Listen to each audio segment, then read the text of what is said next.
Why choose a Sleep Number smart bed? Can I make my site softer? Can I make my site firmer? Can we sleep cooler?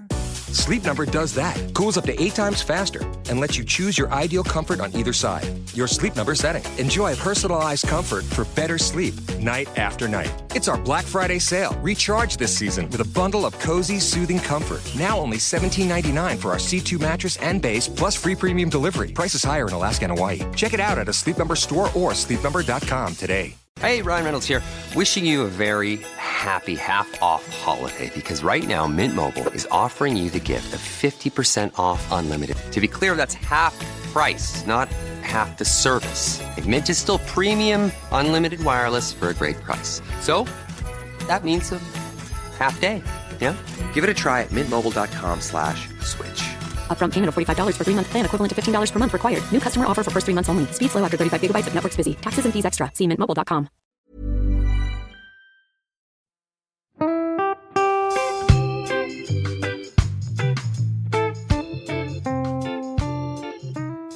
I remember Lucy saying very early on in her sobriety, we'd be out somewhere or going for a walk and she'd suddenly say, oh, I really fancy a red wine. What, was that your choice? Was it red wine? It was red wine, always, yeah. And I'd be like, God, really? Because I was further along the track. It wasn't really a very good thing to say to my new sober friend, was it? Really?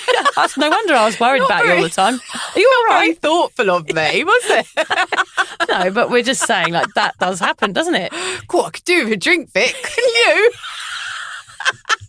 No, actually, Lucy, I'm 4 years sober, so yeah, I think you might need to read a few more books. Yeah, so Lucy used to say that she needed a drink, and I remember like that feeling in early sobriety, like things would set me off, make me go, oh, I wouldn't mind a glass of wine, or I wouldn't mind a nice cold beer. But those things have faded for me over the time. And now I feel a sense of relief when I have those feelings. So if I get that moment when there's a beautiful sunset or something, a time where I would have reached for an alcoholic drink, instead of me feeling triggered now, as I said, 4 years into my sobriety, I actually feel a sense of total relief, which is how this, changes throughout your sobriety. Your attitude changes and your mindset changes. And, you did used to say that, but you wouldn't say that anymore, would you? No, I wouldn't. And I remember when we were first talking about me coming up to my 1 year, and you said, is there any chance that you would start again? And if you did, why would it be? And I knew straight away it was like just the one and only thing that is left for me that was good about alcohol was just that sort of that feeling after you'd taken your first drink and you felt good for about 15 minutes. Yeah. That's it. And I can see how minuscule that is now. And I mean, I expect that's actually probably even gone for you, hasn't it? That feeling of, because what I was see that it for even? what it is. Yeah, I know the repercussions from it. I know what's going to happen if I drink. I know my own behaviour so well, especially because we talk about it all the time and I write about it all the time. Like I can see every intricate detail of where I was going wrong throughout my life. So why would I therefore then repeat that behaviour again?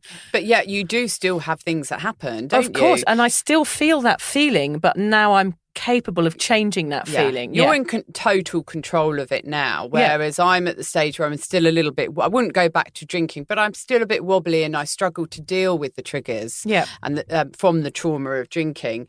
And so our listeners, I'm sure, are at loads of different stages as to where they are on that journey and how they feel about the years that they drunk. Because you hate yourself for a long time for drinking and making a fool of yourself. And, it takes a long time to forgive yourself, and that does come up. So, like we said in the intro, you might have not given up yet. And so this chat will possibly help people to know what's to come. Because it was something that I just didn't realise was going to happen. And it wasn't something, I didn't think I was going to be triggered a year into sobriety. Yeah, and of course, those triggers are what really often tend to make people relapse. So that's why we want to talk about it, because that feeling of anxiety that you feel in those moments is what makes you think about drinking again. Yeah, and just to know that they can happen when you're nearly 4 years, like you are, Vic, they can still happen. And people do relapse after 4 years. We've had people at the sober group who, I remember meeting a lady who had stopped drinking for 6 years. Yeah, and started again. And also things happen in life. Things happen out of our control, like what happened to us on Friday. Like things happen. I could never say I will never drink again. If I'm honest with you, right here in the troll booth, I couldn't say that.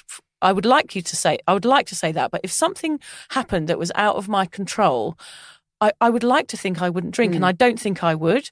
But you never know, do you? You never know what's going to happen. I just have to... We should call this a truth booth. The truth booth. No, the troll booth's getting it's a bit negative, isn't it? But he is pacing outside the door. We haven't got a troll in it, unless we're the two trolls. Oh, yeah, we're the trolls. We're the trolls. The troglodytes. I like it being the truth booth. The truth booth. The truth booth. Yes.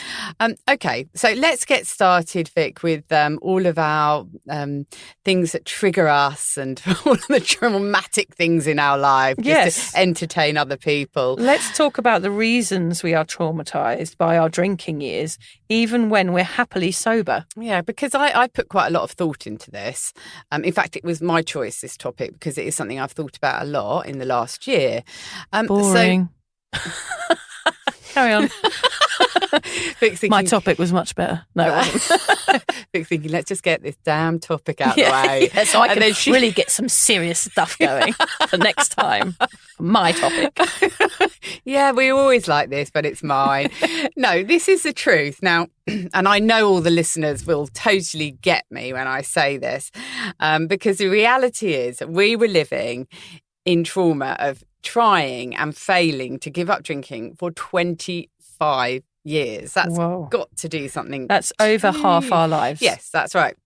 Sometimes I think of a little timeline, like a single line with all the different big occasions in my life and just a big smudge going over half of it. And those are the drinking years. And that's what we're recovering from, that big black smudge. Yep. And it's so big and it covers so much of our lives that we don't just stop drinking and overcome it. Mm-hmm. So when I'm talking about why we're traumatised, it's because we're stuck in this cycle, as I say, of trying and failing to give up drinking.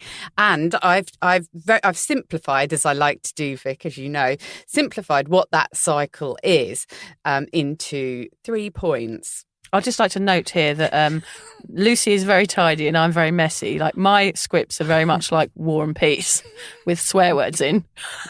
And Lucy's is bullet points of one words, which we do have slight awkward conversations over, don't we? That I have to slim mine down and then she has to bump hers up a bit, don't we? But here we are. Here we go. We manage it. I thought you were just going to bring up, because when we went through the script earlier today, I had a bit of a go at Vic because I thought she changed the format on my next section of 3 points. Yeah. I said, oh shit. I said, you've changed the format. She said, I haven't touched it. Oh God, I'm going red now even thinking about it. I'm bloating up again. But I did realise that I was wrong and apologised. Okay, good. You hadn't fiddled with me format. Anyway, the 3 points, the cycle that we've been dealing with for 25 years. Number 1, promising ourselves we wouldn't drink too much. Number 2, drinking way too much and making complete tits of ourselves. Number 3, having the hangover from hell, which included self-loathing, anxiety and physical effects, which made us honestly feel we may die, alongside loss of belongings, respect, friends, dignity, several hours of our lives, possibly our jobs, parts of our bodies, and God knows how many brain cells. You forgot to add strangers popping their penises into your vagina. That was one of my top ones. I very, very rarely remembered it. Yeah, carry on. That's why I didn't put it on there. Yeah, that would have been my top one. And then we're going to swing around back to point 1, promising ourselves we wouldn't drink again. And so it goes on with those 3 points for 25 years of our lives. And I would actually liken it to some form of PTSD, post-traumatic stress disorder. And I thought that was possibly a little bit, could it really be something like that we're suffering from just because we drank too much for a very large % of our life? So I actually looked it up online and Vic's going to read out what I found. PTSD is a disorder characterised by failure to recover after experiencing or witnessing a terrifying event. The condition may last months or years, with triggers that can bring back memories of the trauma, accompanied by intense emotional and physical reactions. Symptoms may include nightmares or flashbacks, avoidance of situations that bring back the trauma, heightened reactivity to stimuli, anxiety or depressed mood. So, I mean, that is, isn't it? That's what we're suffering with, really. That's what the triggers are. They're taking us back there and making us feel traumatised. Yeah. And that, for some, can make us think, gosh, thank God I don't drink. And for others, it can make me think, gosh, I would like a drink. Yeah, exactly. And it can be a trauma that it can trigger that traumatic stage in your life that doesn't necessarily make you want to have a drink, but it's still a very difficult time to deal with. Mm-hmm. And so that's what we want to cover. It is like a bad dream. That's a good way of describing it. That my drinking years do feel like a bit of a nightmare that I sort of woke up from. Yeah. That black smudge or a nightmare, either or, But I actually wanted to bring up, because when you were reading that out just then, it really reminds me, and also the cycle, the 3-point cycle, it reminds me of your diary. Yeah, perfect example of that. Because your diary was, I don't want to drink again. I don't like myself for drinking. I don't like who I am when I drink. And then the next day, the entry would be, went out last night and drank too much. That's what was happening. And how many years ago was that, Vic? I mean, that was 15 years ago. But I've got diaries from when I was 16 onwards that all say the same thing. It's, I went out last. I can see early teens. There's a point where I was enjoying it, but I still see that my behaviour was worse than most people. Yes. That it was more outlandish. That I was the one instigating, and that it was from a very, very young age that I was creating this trauma for now. Yeah, it never ended. So, and you picked up that there was something different about your drinking to other people's. Definitely, yeah. I was the bloodhound. Yeah, was it the bloodhound, the booze hound? The booze hound, yeah, the bloodhound sniffing out the booze. You were, yeah. Whereas other people were having a drink, but not on that kind of level where nothing else matters. No, I wanted to get blotto. That was my aim, was to get blotto and look how brilliant I am to everybody else. Look how drunk I can be. Yeah. It's terrible, really. Look how fast I can drink this pint of Stella. Yeah, no, snake bite and black. Oh, but mine was Stella. A Luton record. Oh, you've gone up in my estimation. Thank you. Can I quick bow down? Yeah. A Luton record. Oh, yeah, so that struggle caused me now to suffer in ways I could never have predicted.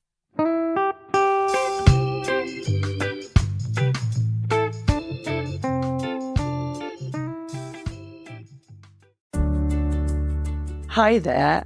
I wanted to tell you about a podcast that I think every single one of you will benefit from. It's called Therapy Works, and it's hosted by me, Julia Samuel. I'm a best-selling author and psychotherapist. I invite you into my therapy room, where I speak to either a known or unknown guest. Topics range from the difficulties of divorce, a life-changing illness, to the struggles of motherhood. Search Therapy Works now, wherever you get your podcasts, and subscribe to make sure you never miss an episode.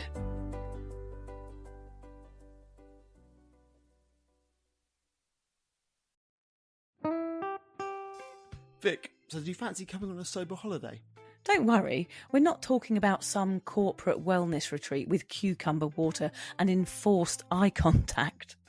No, this is a sober awkward retreat. 8 days of sun, sweat, laughter, and absolutely no hangovers. Yep, it's all happening in Thailand next October. Picture this: yoga at sunrise, writing workshops, ice baths, Thai boxing, and lots of awkward sober dancing under the stars. It's a proper holiday with proper weirdos, our kind of people. Yeah, you'll meet legends who've also given the booze a boot and want to have fun without feeling like a social reject. Come solo or grab a mate. Bring your awkward, bring your sun cream. No pressure, no judgment, just a big, warm, sober hug in paradise. All the info is at soberawkward.com/retreats. Come and get sweaty with us, emotionally and physically, in our all-inclusive jungle resort. You'll start out as 15 strangers and leave with 15 new sober mates. I'm not sure I want 15 new sober mates, actually, particularly sober ones. Yeah. Oh, well, you're not invited then. Fair enough. Why choose a Sleep Number smart bed? Can I make my site softer? Can I make my site firmer? Can we sleep cooler? Sleep Number does that. Cools up to 8 times faster and lets you choose your ideal comfort on either side. Your Sleep Number setting. Enjoy personalized comfort for better sleep night after night. It's the final days of our Black Friday sale. Recharge this season with a bundle of cozy, soothing comfort. Now only $17.99 for our C2 mattress and base, plus free premium delivery. Prices higher in Alaska and Hawaii. Check it out at a Sleep Number store or sleepnumber.com today. You know you've reached peak couple energy when your undies match. MeUndies Match Me has you both covered, literally, in super soft ultramodal undies, socks, PJs, and loungewear. Festive prints? Check. Cozy vibes? Double check. And right now, it's deal season. Get up to 50% off site-wide for Black Friday and Cyber Monday. Take your couple game to the next level with MeUndies Match Me. To get deals up to 50% off, go to MeUndies.com/ACAST. Enter promo code ACAST. That's MeUndies.com/ACAST. Code ACAST.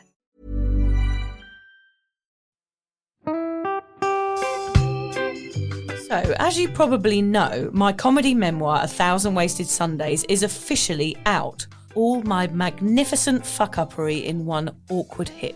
If you'd like to get your hands on a copy, it's now available from all good bookstores. We always say all good bookstores, don't we? Yeah. Are there bad bookstores? No, it's probably ones with moody sellers. Oh yeah, really depressed librarian folk. Yes. Good.